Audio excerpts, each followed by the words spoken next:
Hello guys, welcome to our channel Talkies and Tosses. Yes, last 2 days videos போட முடியல, கொஞ்சம் busy ஸ்கெடியூலாக போயிட்டு இருந்துச்சு, டைமும் கிடைக்கல. ஸோ அதனால் நம்ம வந்துட்டு கொஞ்சம் லேட் ஒரு அனாலிசிஸ் தான். இப்போ இந்தியா வந்துட்டு அவங்க டெஸ்ட் ஸ்குவாடை ரிலீஸ் பண்ணியிருக்காங்க. டெஸ்ட் ஸ்குவாட் நீங்கள் பேசிக்கலி பார்த்தீங்கன்னா கொஞ்சம் எக்ஸ்பெக்டட் தான் சொல்லாங்க. சுப்மன் கில் கேப்டனாக போட்டிருக்காங்க.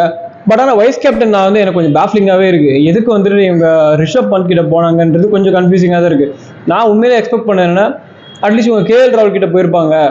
ஏன்னா கேஎல் ராகுல் வந்துட்டு even has a good SENA record இருக்கு. எதுக்கு சொல்றேன்னா கேஎல் ராகுல் வைஸ் கேப்டன் அவர் கேப்டனாகவே கொடுத்துருக்கணும் தான் நான் சொல்லுவேன். ஏன்னா சுப்மன் கில் வந்துட்டு இன்னும் வந்து has lot of time to prove, அதெல்லாம் பண்ண வேண்டியது இருக்கு. அண்ட் இன்ஜுரி கன்சர்ன் இருக்குன்னு நினைக்கிறேன் ஷமிக்கு. ஸோ அது எனக்கு ஷுவராக தெரில. ஸோ ஷமி எதுக்கு எக்ஸ்க்ளூட் பண்ணாங்கன்னு தெரில. அக்ஷர் பட்டேல் மேபி இன்னும் கொஞ்சம் வச்சிருந்துருக்கலாம் பேக்கப்பில். ஸோ என்ன பண்ணுவாங்கங்கிறது கொஞ்சம் யோசிக்க வேண்டிய விஷயமாவே இருக்குது. இவங்க டாப் ஆர்டர் தான் கொஞ்சம் பார்த்து கேர்ஃபுல்லாக இருக்கணும். இங்கிலாண்டில் மூவிங் கண்டிஷன்ஸ் ரொம்ப க்ளோஸ் டு த பாடி விளாட்னா தான் உங்களுக்கு வந்து இங்கிலீஷ் கண்டிஷன்ஸில் பார்த்து விளாட முடியும். இல்லைனா டேரெக்டாக நீங்கள் டிஃபென்ஸ் வச்சோ இல்லை ட்ரைவ் ஆட போனீங்கன்னா நிக் ஆகிட்டு நேராக ஸ்லிப்பு இல்லை கீப்பர் கிட்ட தான் போகும். ஸோ நான் பார்த்துருக்கு ரீசெண்ட் டைம்ஸில் பெட்டர் என்னன்னா நீங்கள் கட் ஷாட் ஆடுறது இன்னும் கொஞ்சம் பெட்டர். ட்ரைவ்லாம் இனிஷியல் ஸ்டேஜஸ் அட்டம் பண்ணாமல் இருக்கிறது. ஏன்னா அங்கே பார்த்தீங்கன்னா உங்களுக்கே தெரியும் இங்கிலாண்டோட main pillar Joe Root 36 test centuries வச்சிருக்காரு. இவங்க மொத்த டீமும் சேர்த்தாலே 29 டெஸ்ட் சென்ச்சுரிஸ் தான் இருக்குது. பட் ஆனால் India has done it once 2020 வந்துட்டு இது மாதிரி ஹாஃப் ஸ்குவாட் வச்சுட்டு போய் வின் பண்ணியிருக்காங்க. பட் ஆனால் ஹிஸ்ட்ரி அது வேற, இது கம்ப்ளீட்லி டிஃப்ரெண்ட் சைடு. ஏன்னா இப்போ கோவிடு அது மாதிரி நிறைய விஷயங்கள்லாம் இருந்துச்சு. ஸோ பார்ப்போம் எப்படி பண்ண போகிறாங்கிறது தெரியல. வீரா உங்களோட ஒப்பீனியன் இதை பற்றி என்னது? என்னோட ஒப்பீனியன் பண்ணி பார்த்தா கேப்டன்சி வந்து கில்ட்டை கொடுத்தது வந்து கரெக்டுன்னு தான் நான் சொல்லுவேன். ஏன்னா ஏஜ் வந்து கில்க்கு வந்து நிறையா இருக்குது, டைம் நிறையா இருக்குது. கொஞ்சம் இந்த சீரீஸ் போனாலும் அடுத்தடுத்த சீரீஸில் வந்து அவர் வந்து நல்லா டெவலப் பண்ணி இந்தியா டீமை வந்து அவர் கொண்டு வர முடியும். மேபி வந்துட்டு நெக்ஸ்ட் வந்துட்டு இப்போ ஓடிஐ கேப்டன் வந்து ரோஹித் சர்மா இருக்காரு. அவர் போனதுக்கப்புறம் ஓடிஐ கேப்டன்சியும் வந்து மேபி அவர்கிட்டலாம் வச்சு ஹர்திக் பாண்டியா அவர்கிட்ட தான் வரும். T20 கேப்டன் வந்துட்டு சூரியகுமார் யாட்ட இருக்குது. ஸோ அப்படிங்கும்போது டிஃப்ரெண்ட் ஃபார்மேட்ஸ்க்கு டிஃப்ரெண்ட் கேப்டன்ஸ் இருக்கிறது வந்து ஓரளவு நல்லதாக இருந்தாலும் பட் இப்போ டெஸ்ட்டுக்கு வந்து கில்க்கு கொடுத்துருக்காங்க. ஸோ அது வந்து எனக்கு வந்து நல்லதான் தெரியுது. ராகுல்கிட்ட கொடுத்துருக்கலாம் அப்படின்ற மாதிரி சில கொஸ்டின்ஸ்லாம் இருந்துச்சு. ஏன்னா அவர் கொஞ்சம் ஏஜ் கன்சர்ன், அவர் வந்து இப்போ கேப்டன்சி பண்ணாருன்னா அவரால் ஃப்ரீயாக ஆட முடியாது இங்கிலீஷ் கண்டிஷன்ஸில். ஸோ அதனால் வந்துட்டு கில்ட்டை கொடுத்துட்டு அவர் இப்போ கில் வந்து நம்பர் 4 ஆடுன்ற மாதிரி சொல்லியிருக்காங்க. ஸோ வந்து ஓப்பனிங் வந்து ஜெய்ஸ்வால் ராகுல் கன்ஃபார்மாக இருப்பாங்க. நம்பர் 3 வந்து சாய் சுதர்ஷன் அபிமன்யு ஈஸ்வரன் இருப்பாங்க. இப்போ இந்தியா ஏ வந்து இப்போ இங்கிலாந்து ஏ கூட ஆட போகிறாங்க. ஸோ அது பேஸ் பண்ணி அந்த ஸ்லாட்ஸ்லாம் பிரிப்பாங்க. ஆனால் பட் கண்டிப்பாக வந்து கில் வந்துட்டு நம்பர் 4 தான் ஆட போகிறன்ற மாதிரி சொல்லியிருக்காரு. ஸோ அப்படிங்கும்போது கில்ட்டை கொடுத்துட்டு வந்து கரெக்டுன்னு தான் நான் நினைப்பேன். நெக்ஸ்ட் வந்துட்டு என்னன்னா இப்போ டெஸ்ட் ஸ்குவாட் அனௌன்ஸ் பண்ணுறதுல நிறைய பேர்ஸ் வந்து ஷமி இல்லை அப்படின்ற மாதிரி கேட்டிருக்காங்க. ஷமி இல்லாதது வந்துட்டு ஒரு இந்தியாவுக்கு வந்து பிக் ப்ளோவாக தான் இருக்குன்ற மாதிரி எனக்கு தோணுது. ஏன்னா வந்து அவர் நல்லா ஸ்விங் பண்ணுவார், இன்ஸ்விங் அவுட் ஸ்விங்லாம் பக்காவாக பண்ணுவார் ஷமி. ஸோ வந்து இன்ஜுரி கன்சர்னால அவர் நான் உள்ளே எடுக்கலையா இல்லை அப்படின்ற மாதிரி கொஸ்டின் மார்க்காக இருக்குது. பும்ரா வைஸ் கேப்டன் அது வந்து கரெக்ட் தான், பட் அவருக்கு கொடுக்காதது ஏன்னா அவருக்கே இன்ஜுரிஸ் இருக்குது. ஆனால் ஃபுல் 5 மேட்சஸும் அவரால் ஆட முடியாது கண்டிப்பாக. ஸோ அதனால் அது ஒரு இம்பாக்டாக இருந்திருக்கும். இப்போ வைஸ் கேப்டன் பண்ட்டு கொடுத்தது எனக்கே ஒரு பெரிய ரொம்ப ஆச்சரியமா இருந்துச்சு. என்னடா வைஸ் கேப்டன் வந்துட்டு கிட்ட கொடுத்துருக்காங்க, பண்ட்டு கொடுத்துருக்காங்களே அப்படின்ற மாதிரி இருந்துச்சு. வைஸ் கேப்டன் மேபி ராகுல் அப்படி இல்லைன்னா வேற யார்கிட்ட கொடுத்துருக்கலாம். பட் பண்ட்டு கொடுத்துட்டு ரொம்ப வந்து ஆச்சரியமா இருந்துச்சு எனக்கேவும். அடுத்து வந்து இப்போ ஐபிஎல் பற்றி நெக்ஸ்ட் டாபிக் உள்ள போகலாம். ஸ்ரீராம் வந்து ஸ்டார்ட் பண்ணுவார்.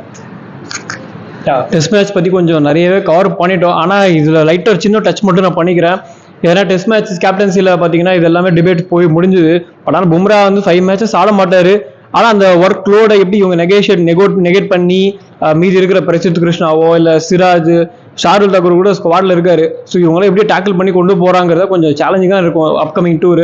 லெட்ஸ் வெயிட் அண்ட் சி எப்படி பர்ஃபார்ம் பண்ணுறாங்க அப்ராட்லங்கிறத பார்க்கணும். அண்ட் மீன்வைல் ஐபிஎல் பற்றி சின்ன ஒரு டச் பண்ணிடலாம். ரொம்ப கிரிட்டிக்கலான கேம்ஸ் இன்றைக்கும் நாளைக்கும். நீங்கள் மும்பை வர்சஸ் பஞ்சாப் ரொம்ப இன்ட்ரெஸ்டிங்காக இருக்க போகுது. ஹூவர் வின்ஸ் அவங்க டாப் 2க்கு அப்படியே ஒரு கால் அப்படியே உள்ளே வச்சாச்சுன்ற மாதிரி சொல்லலாம். அண்ட் வந்துட்டு மும்பைக்கு ஹேஸ் அ ஃபேர் அட்வான்டேஜ்னு நான் சொல்லுவேன்.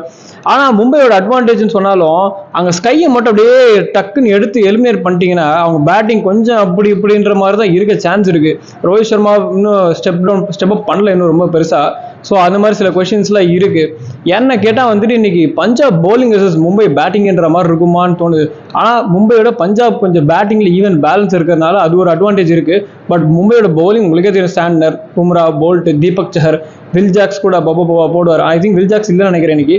ஸோ இது எல்லாமே பார்த்தீங்கன்னா வெல் ரவுண்டட் சைடாக இருக்குது மும்பை. ஸோ அதனால் I feel like Mumbai has a fair அட்வான்டேஜ்ன்ற மாதிரி தோணுது. எனக்கு தெரிஞ்சு இன்னைக்கு மும்பை வந்துட்டு ஜெயிக்கும் தான் தோணுது. எனக்கு இந்த மாதிரி ப்ரெஷர் கிரன்ச் கேம்ஸ்லாம் வந்துட்டு மும்பை வந்துட்டு நல்ல அட்வான்டேஜ் இருக்குது. ஸோ யங்ஸ்டர்ஸ் பஞ்சாப்க்கு வந்து ஒரு பெரிய டெஸ்ட்டாக இருக்க போகுது இந்த மாதிரி ஒரு சேலஞ்சிங் கண்டிஷன்ஸு. பார்ப்போம் எப்படி இருக்குன்னு சொல்லிட்டு. உங்கள் ஒப்பீனியன் வீரா அதை பற்றி? நானும் கண்டிப்பாக மும்பை சைடு தான் போவேன். ஏன்னா வந்துட்டு ப்ரீவியஸ் மேட்ச் பார்த்தீங்கன்னா 200 கண்டிப்பாக அடிச்சா வின் பண்ணும் அப்படின்ற மாதிரி நம்ம பேசியிருந்தோம். ஆனால் 180 அடிச்சு 180யும் வந்து டிஃபெண்ட் பண்ணியிருப்பாங்க மும்பை. பவுலிங் பக்காவாக வச்சுருக்காங்க. சிஎஸ்கே வந்து சாட்னர் வச்சு இவ்வளோ வருஷம் வேஸ்ட் பண்ணியிருக்காங்க. ஆனால் மும்பை வந்து பிக் பண்ணாங்க, அழகாக யூஸ் பண்ணி இப்போ நல்லா விக்கெட்ஸ் எடுத்து நல்லா க்ரூம் பண்ணி சாட்னர் பக்காவாக இருக்கார். எங்கே விக்கெட்ஸ் தேவையோ அங்கே எடுத்துகிட்டு இருக்காரு. 4 ஓவர் போட்டாலும் அதிகமாக 20 ரன்ஸ் தான் தராரு. 3 விக்கெட்ஸ் அழகாக மெயின் விக்கெட்ஸ் பக்காவாக எடுத்து கொடுத்துறாரு. ஸோ அப்படிங்கும்போது இன்னைக்கு Mumbai bowling versus Punjab batting தான். ஆனால் பேட்டிங் கன் மாதிரி இருக்காங்க. இங்கிலீஷ் வந்திருக்காரு, ஸ்டாயினிஸ் ஆடிட்டு இருக்காரு. ஸோ அப்படிங்கும்போது ஆனால் மும்பை பஞ்சாபோட பவுலிங் கொஞ்சம் வீக்காக இருக்குது. 200 அடிச்சும் 200 அவனால் டிஃபெண்ட் பண்ண முடியல. அப்படிங்கும்போது இன்னைக்கு Mumbai bowling versus Punjab batting தான். பட் பேட்டிங்லேயே 200 ஸ்கோர் பண்ணிடுறாங்க பஞ்சாப். பட் அதை வந்து டிஃபெண்ட் பண்ண முடியல அவங்களால. ஸோ அப்படிங்கும்போது நானும் மும்பை சைடு தான் போகிறேன். ஸோ இன்னைக்கு ஒரு நல்ல ஒரு கிரன்ச்சியான ஸ்பைசியான கேமாக தான் இருக்க போகுது. ஸோ நீங்களும் மறக்காம டியூன் இன் டு 7:30 போல பாருங்க. கேம் ரொம்ப இன்ட்ரெஸ்டிங்காக இருக்கும். ஸோ அப்படியே உங்கள் கமெண்ட்ஸையும் போட்டுருங்க, யாரை வின் பண்ண போகிற இந்த பேட்டில், இன்ட்ரெஸ்டிங்கான பேட்டில். ஐ திங்க் நாளையோட லீக் ஸ்டேஜும் முடிய போகுது. ஸோ கேம் ஸ்பைஸ் அப் ஆகிட்டே இருக்குது பிளே ஆஃப்ஸ்குள்ளே. ஸோ மறக்காம சேனலை சப்ஸ்கிரைப் பண்ணிக்கோங்க. தேங்க்யூ.